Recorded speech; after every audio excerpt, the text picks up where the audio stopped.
Warzone gave us so many good memories over the past few years, and I wanted to look back on some of the most overpowered weapons from each season of Warzone, giving us a nostalgia trip. We have to travel all the way back to March 10th, 2020 for Season 2 of Modern Warfare. Since Season 1 didn't have Warzone released yet, I'm going to have two weapons for the first season of Warzone, and it's going to be the 357 Akimbo snake shots that completely took over the very start of Warzone. You couldn't go into a building if you didn't have these revolvers. They were the first ever broken Akimbo pistols that we would come to find being a very common occurrence. With Season 2, we also had the Growl unlocked through the Battle Pass, and it was our first taste of having a DLC weapon being OP. It had no recoil and a good time to kill while being great up close and at long range. The Growl's still popular to this day, but it is nowhere near what it was back when it first got added into Warzone. Moving to Season 3, we have the Bruin MK9, another DLC weapon that was added this very season, being completely busted. When people discovered the 60-round mag gave this light machine gun assault rifle movement while still maintaining the LMG's time to kill, everyone was using it. And on top of that, the reload time became almost instant, meaning you could have an endless stream of bullets. But it doesn't stop there,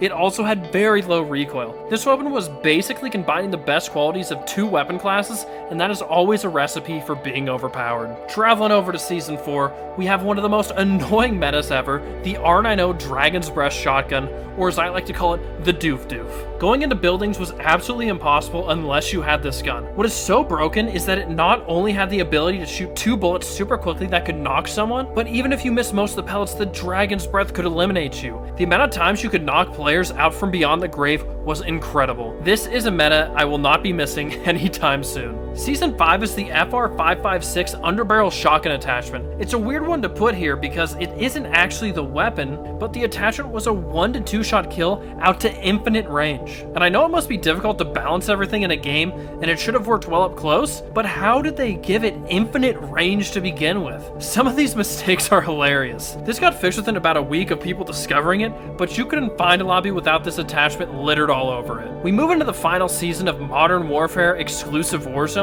Season 6, and we're gonna have another DLC weapon make this list, the HitScan SPR. Somehow when this was added, they made it like old school multiplayer guns where there wasn't any bullet drop off. Now maybe you don't understand how overpowered that is on a sniper in a battle royale. Someone could be 400 meters away with an 8x optic, and all they have to do is point it at your head and you're gonna be out of the game instantaneously. I won't lie, I did have some fun using this one, but I'm glad they fixed it pretty quickly. Now we travel to 2021, where we have the Cold War integration, where they had some balancing issues right off the bat of Season 1 Cold War with the DMR.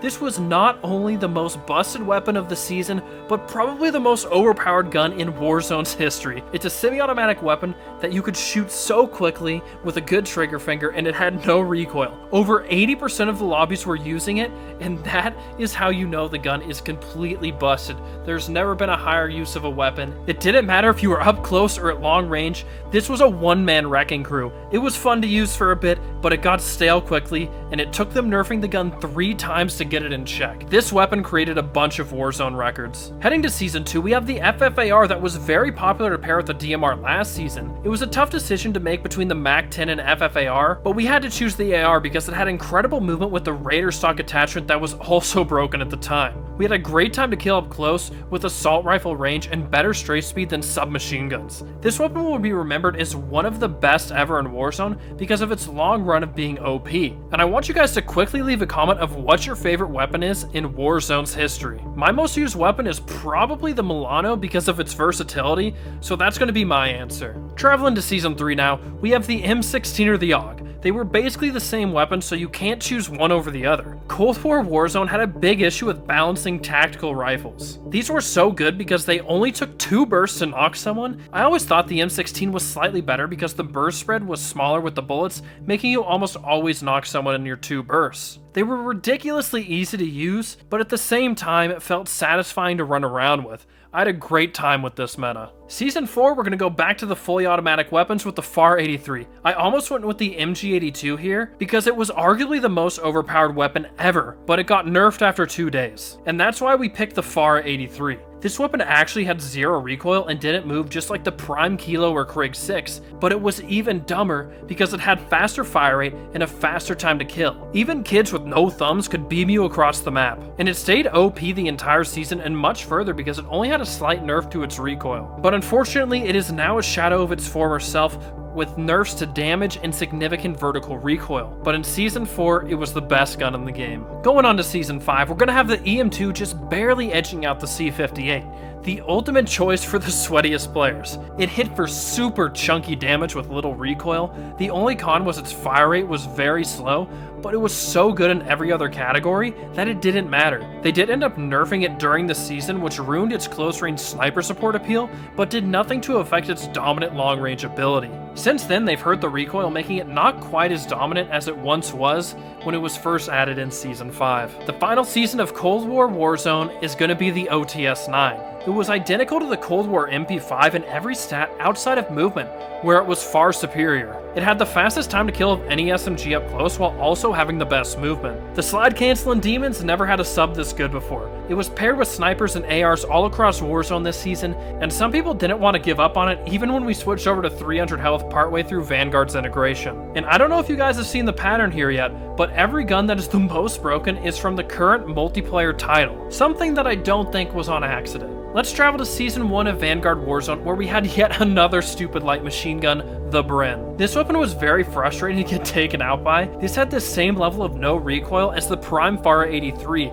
but it had an even faster time to kill and reload with the 40-round mag. You still had slower movement, but it was so dominant in the game that snipers would lose 200-meter fights to a Bren. That just shouldn't happen. This was one of the most annoying full auto metas, and I'm glad the Bren got nerfed to obscurity. Moving to Season 2, we have the Cooper Carbine, an assault rifle that is still one of the most popular guns in Warzone today and still considered meta, but nowhere near what it was this season. I really don't think people realize how much of a nerf this weapon got because it's still good. This is when incendiary rounds were at their peak and the Cooper had higher damage, making the TTK even higher while having almost no recoil, and we also still had 250 health, so this thing was killing people faster than any SMG could. This happened because Vanguard introduced having attachments to increase your time to kill on weapons, and that's why I think Vanguard was one of the least balanced versions of Warzone. The Cooper was a great SMG, sniper support, and AR. It was so versatile and still is, but with a slower time to kill and no incendiary rounds, so I guess it's a little bit better for the balance of Warzone today. Season 3 of Vanguard is a tricky one to pick between the NC41 and the Blixen. The Blixen had the highest average KD I've ever seen on a weapon during Warzone's lifespan. During Season 3, people while using the Blixen had an average KD of 1.9. The average KD is normally 0.9 on weapons.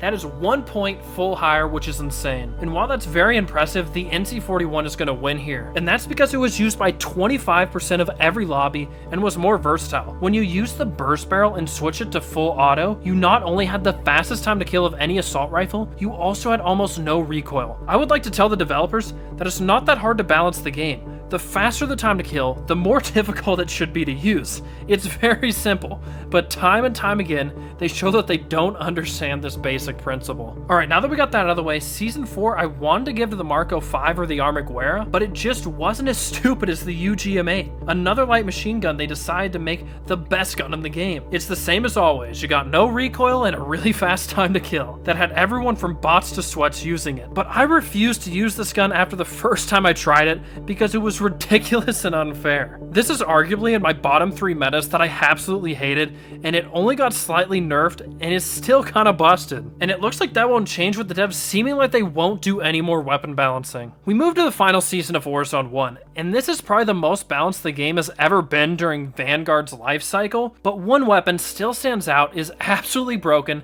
the Gorenko anti-tank rifle. It's a semi-automatic sniper that one-shots to the head at any range with amazing bullet velocity. And you can follow up your shot immediately if you miss the headshot, and that's what makes it broken. There's no risk to using the Gorenko, only reward. Most sniper rifles shoot super slow, so if you miss, the enemy can get to cover before you can shoot again, but not with the Gorenko. Then other semi-auto snipers typically could never one-hit to the head to knock players, but the M82 could for a little bit during Verdansk, but it kicked up so far every shot that you couldn't immediately shoot again because you had to recenter. The Gorenko is more broken than the hitscan SPR, and that's saying something. Now we get to look forward to many more no recoil and high time to kill broken weapons in Warzone 2. Hopefully it's a little bit better, and click on this video if you want to see Warzone vs Fortnite to determine which battle royale is better. Peace.